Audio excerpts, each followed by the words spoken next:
Today we're going to be working on a 2016 Honda Civic. We'll be replacing the side markers on this vehicle. So this is what it's going to look like before with the halogen. It's a pretty simple removal, so I'll show you how to do that. I'm going to turn them off, and then we're going to be replacing them with the T10 that we have, and we can go from there.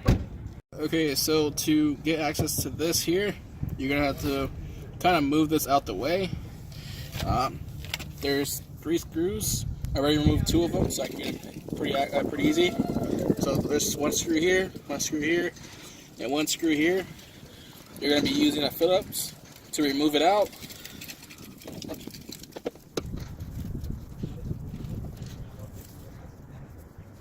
And these are actually screws, so that's perfect, so we don't have to worry about clips.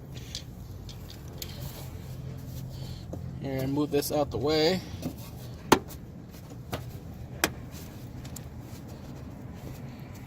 Just a little bit.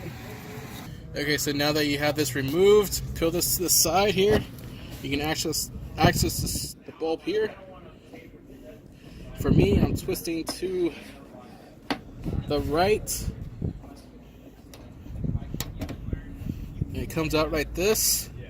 Normally, you have a towel to remove these out if you want to keep them, but the customer doesn't want them, so I'm going to pull out with my fingers.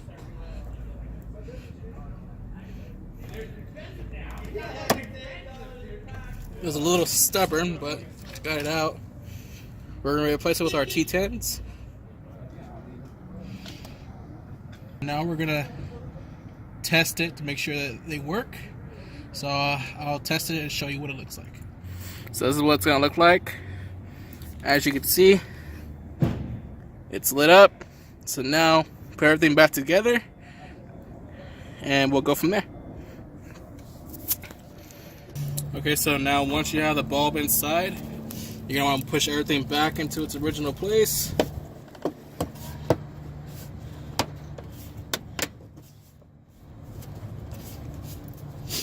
And then get your screw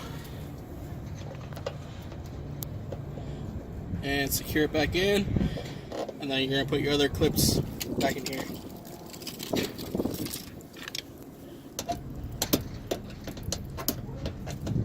Ready? So we're going to show you what it looks like after it's installed. There you go, nice and bright, way better than the halogen light that was originally in there. Now, if you run into any issues or have any questions, feel free to give us a call and we can definitely assist you. Hope you have a great rest of your day, and thank you for watching our video. Beautiful morning, you're the sun of my morning bed.